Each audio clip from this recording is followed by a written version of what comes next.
Hello, Year 9. So, welcome to our next session about the Gothic.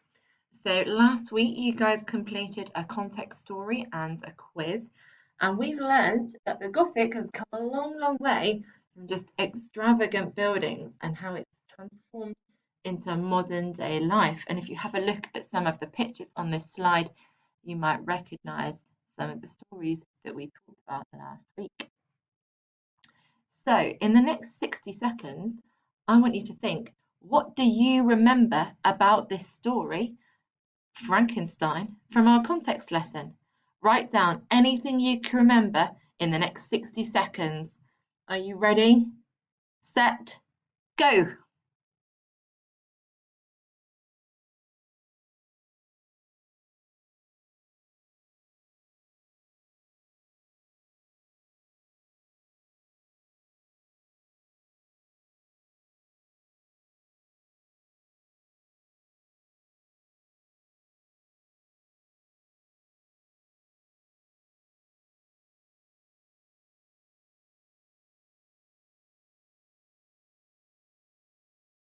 You're halfway through your time. You've got 30 seconds left.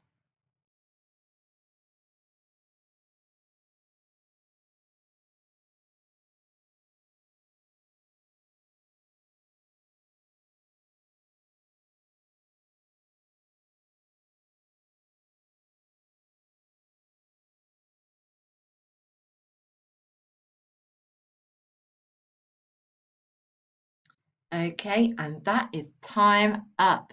Pens down and stop writing there, Year 9. So I hope that I'm going to be talking about some of the things that you might have written down. So Frankenstein is the story about a scientist. His name is Victor Frankenstein. Frankenstein isn't the monster, actually he is the scientist. Now Victor Frankenstein creates a monster out of the remnants of men, and he wants it to be beautiful and he wants it to be wonderful. However, when he wakes up the monster, he realizes that actually it's quite frightening, and the creature is very upset that he is rejected by everybody because of the way that he looks.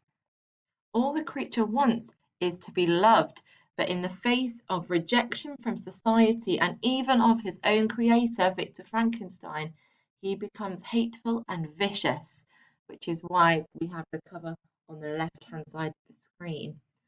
Think about the social fear that this story might reflect. At the time, people were very frightened about the developments of science and what really made us human.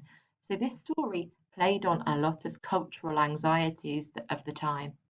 Before we go any further, I want to show you some quotations that are particularly famous from the text. So Dr. Frankenstein says, "Have you never wanted to do anything that was dangerous? Where should we be if no one tried to find out what lies beyond?" This represents all of the fears, but also the excitement of what science really is. The monster says, "I have love in me, the likes of which you can scarcely imagine, and rage, the likes of which you would not believe. If I cannot satisfy the one, I will indulge in the other." The monster also says, "If I cannot inspire love, I will cause fear."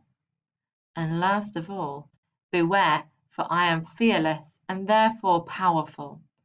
These three quotes are really important because they show exactly how the monster moved from being loving and wanting to be accepted by society to something extremely dangerous and ultimately that causes Victor Frankenstein's downfall.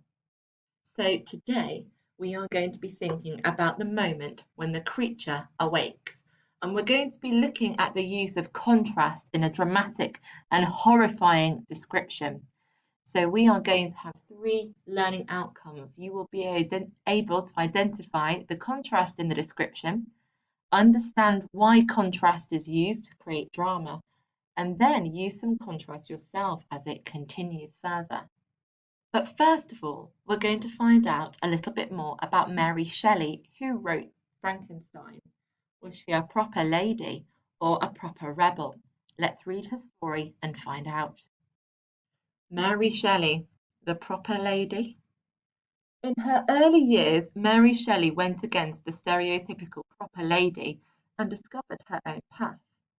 During Mary Shelley's upbringing, women were taught to be sweet, pleasant, amiable, and to support and obey their husbands. They were valued by their modesty and their chastity and were supposed to be completely ignorant of their sexuality. Shelley obviously didn't follow this formula. At the age of 16, she ran off with radical Percy Bysshe Shelley and travelled with him around Europe. In addition to this aspect of their unaccepted way of life, Percy was still married when he and Mary ran off together. Definitely a scandal. Although she was shunned by her father and society, Shelley drew inspiration while on these journeys to write her breakthrough novel Frankenstein. A woman's contribution to society was believed to be self-control and morality. Many women were involved in the church through practicing selfless activities where no masculine traits were thought to be required. Vain, passionate, assertive, and opinionated women were practically unheard of, and these qualities were frowned upon in a woman. Instead, women were valued by their loyalty to their man, their purity and chastity, and their modesty. All of these innocent attributes were to shine through their husband.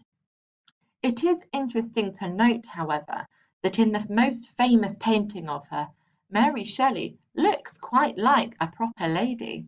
She is proper, prim, slightly smiling, yet not revealing too much. She looks pleasant, pretty, and one could even say a bit boring. Mary Shelley was not a proper lady in her early years. Blessed with a sense of adventure and excitement, she chose to venture outside of the stereotypical norm of the proper lady. Shelley upset her parents and ran off with Percy, travelled through Europe, married, wrote a novel, had a child, and was widowed all before she was 25 years old.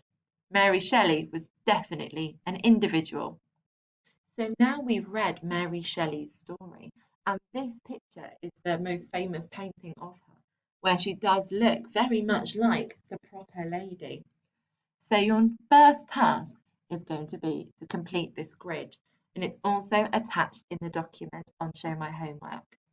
So I've got 3 columns: what women in the 1800s were expected to be like, how Mary Shelley looks in her portrait, and then how she defied, so went against, the proper lady stereotype of the 1800s. In that final column, finish my sentence. She was what? And use your best adjectives to describe her. At the bottom of the page, there are some famous quotations from Mary Shelley that might help you with your columns. Now, Mary Shelley has been known to say a particularly beautiful sentence. Her surname was Mary Wollstonecraft, so this is a famous quote from her. She says, "Taught from infancy that beauty is woman's sceptre, the mind shapes itself to the body, and roaming round its gilt cage only seeks to adorn its prison." Now, our beautiful sentence here is a gilded prison. I'm going to give you 1 minute. If we think about gilded as meaning something made from gold, why do you think Mary Shelley has described it, her life, and that beauty for a woman is a gilded prison? Take 2 minutes and write down your responses.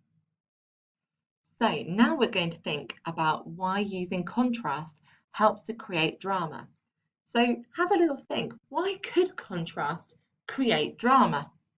So we're going to read together a key moment when the creature that Frankenstein has taken so much care to create awakes.